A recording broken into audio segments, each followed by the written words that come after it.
Bienvenue dans Voyages avec Hérodote, le podcast qui vous plonge au cœur du premier grand récit de l'histoire. Ici, chaque épisode est une porte ouverte sur l'Antiquité. Rois, guerres, peuples oubliés et anecdotes aussi incroyables que vraies. Hérodote n'était pas qu'un historien, c'était un voyageur, un conteur, un curieux insatiable. Installe-toi, laisse-toi guider à travers l'Empire perse, l'Égypte mystérieuse, la Grèce naissante. L'histoire commence maintenant. Bienvenue à tous pour cette nouvelle plongée dans Hérodote. On se penche aujourd'hui sur des passages vraiment clés des livres 4 et 5. Oui, on est juste après la fameuse campagne Scythe de Darius. Exactement. Et là, on entre dans une période, disons, de tensions géopolitiques assez fortes entre Grecs et Perses. Il y a des anecdotes incroyables. Et puis, on sent monter quelque chose. Oui, on sent bien les germes de ce qui va devenir la révolte ionienne. C'est une période charnière. Darius cherche à consolider son empire et ça crée forcément des frictions, notamment en Thrace, en Macédoine et sur la côte d'Asie mineure. Alors, justement, commençons par ça. Hérodote nous montre comment Darius, via Mégabise, étend son contrôle sur la Thrace. Il y a cette histoire un peu folle des Péoniens déportés juste parce que Darius a vu une sœur très travailleuse. C'est une anecdote qui montre bien le pouvoir absolu du grand roi, mais aussi peut-être une certaine forme de pragmatisme perse, même si ça nous paraît brutal. Et puis, il y a ce rappel d'Histier à Suse. Histier, le tyran de Milet. Officiellement, c'est pour être conseillé. Mais on sent bien que c'est autre chose. Mégabise avait alerté Darius sur sa proximité avec les mines thraces. Ah oui, c'est une manœuvre politique très fine de la part de Darius. L'Hellespont et la Thrace, c'est vital pour le contrôle perse, pour le passage vers l'Europe, les routes commerciales. Donc, garder Histier à la cour, c'était... C'était le neutraliser, le flatter, lui donner un rôle honorifique, mais surtout l'éloigner de sa base de pouvoir à Milet et de cette région stratégique. C'est du grand art politique perse, en quelque sorte. On le voit faire ça avec d'autres. Et pendant ce temps, les interactions sur le terrain sont pas toujours aussi subtiles. L'épisode en Macédoine, chez le roi Amintas, ça c'est quelque chose. Ah oui, l'arrivée des envoyés perses. Ils demandent la terre et l'eau, le symbole classique de soumission. Ce qu'Amintas accorde d'ailleurs. Mais c'est après, au banquet, que ça dégénère complètement. Les Perses exigent la présence des femmes macédoniennes. Et ils se montrent insultants, déplacés. Ça révèle un choc culturel énorme, mais aussi l'arrogance du pouvoir impérial. Et là, c'est le jeune prince Alexandre, le fils d'Amintas, qui intervient. Et pas à moitié. Non, c'est le moins qu'on puisse dire. Il fait sortir son père, et puis il remplace les femmes par des jeunes hommes déguisés. Qui massacre les Perses. Carrément. Et toute leur suite avec. C'est d'une violence, c'est une réaction brutale, oui, qui montre bien les tensions latentes sous la surface des relations diplomatiques. Même si la Macédoine a formellement accepté la suzeraineté perse, le ressentiment est là. Et le plus incroyable, c'est qu'Alexandre arrive à étouffer l'affaire. Notamment en mariant sa sœur à Bubar, l'enquêteur perse envoyé plus tard. Malin, mais risqué. Très risqué, mais ça montre déjà l'habilité politique de ce futur Alexandre Ier. Cet incident, même caché, est un symptôme des problèmes à venir. Et ça nous amène directement à Aristagoras, le neveu d'Histier, qui est devenu gouverneur de Milet en son absence. Exactement. Aristagoras, lui, il a des ambitions. Il voit une occasion avec des exilés de Naxos qui veulent reprendre le pouvoir sur leur île.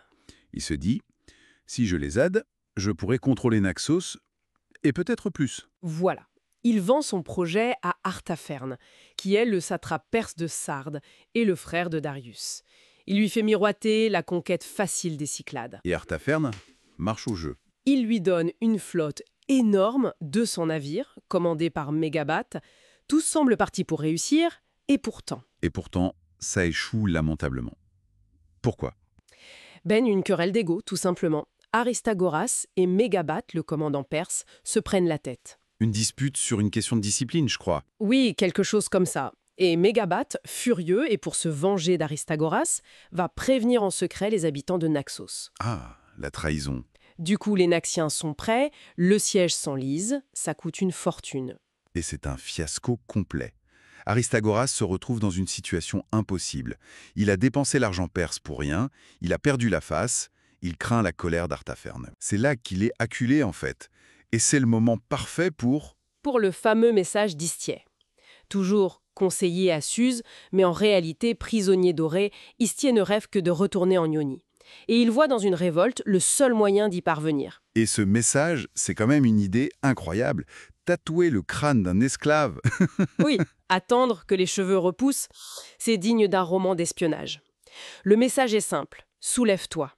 L'ambition personnelle d'Istier rencontre la situation désespérée d'Aristagoras. Et ça met le feu aux poudres. La révolte ionienne est sur le point d'éclater. Exactement. Mais Hérodote, en parallèle, nous raconte aussi des affaires internes au monde grec. Oui, c'est intéressant comment il tisse les récits. Il y a cette histoire de la succession à Sparte, avec Cléomène qui devient roi, et son demi-frère Dorier qui... Qui ne le supporte pas. Dorier, c'était apparemment un personnage brillant, mais il ne pouvait pas accepter d'être second. Alors il choisit l'exil. Il tente de fonder des colonies, d'abord en Libye, ça rate. Oui, et Hérodote insiste sur le fait qu'il n'avait pas consulté l'oracle correctement, ou qu'il a ignoré ses conseils. Puis il part en Sicile. Encore contre l'avis de l'oracle, si je me souviens bien. C'est ce que dit Hérodote. Il y a des succès au début, il fonde Héracléa Minoa, mais il finit par être tué par les Carthaginois, les égestes locaux. Une fin tragique. Alors comment on peut lire cet échec de Dorier par rapport à celui de Naxos? C'est juste deux échecs parallèles? Je pense qu'Hérodote établit un contraste. L'expédition de Naxos, soutenue par la puissance perse, échoue à cause de conflits humains, d'erreurs, de trahisons. L'entreprise de Dorée, elle, c'est une initiative purement grecque, individuelle, mais qui semble vouée à l'échec parce qu'elle défie les dieux, ou le destin, selon l'interprétation d'Hérodote. Ça souligne les dangers multiples de l'expansion, qu'elle soit impériale ou personnelle. D'accord, je vois. Donc, pour résumer un peu tout ça, on a un empire perse qui s'étend, qui déstabilise, qui provoque des réactions. On a des Grecs, que ce soit en Macédoine ou en Ionie, qui sont tiraillés entre soumission, ressentiment et ambition. Tout à fait. Et on a des figures clés comme Istier, Aristagoras, dont les motivations personnelles, les calculs, les erreurs vont être le déclencheur direct d'un conflit majeur. C'est un mélange complexe de grande histoire et de destins individuels. La situation est clairement explosive à la fin du livre 5. On est vraiment au bord du précipice. Oui, la révolte ionienne est imminente. Et pour ouvrir une piste de réflexion, peut-être, pensez à cette façon qu'a Hérodote de raconter l'histoire. Il mélange constamment les grandes manœuvres politiques et ses anecdotes très humaines, très personnelles. La sœur péonienne travailleuse, le massacre au banquet, le crâne tatoué. Oui, c'est vrai, c'est sa marque de fabrique. Alors, comment cette approche, où l'action d'un seul individu semble parfois faire basculer les événements, façonne notre compréhension des causes historiques? Est-ce que c'est l'individu qui fait l'histoire, ou est-il juste le jouet de forces plus grandes? C'est une question fascinante que pose implicitement Hérodote.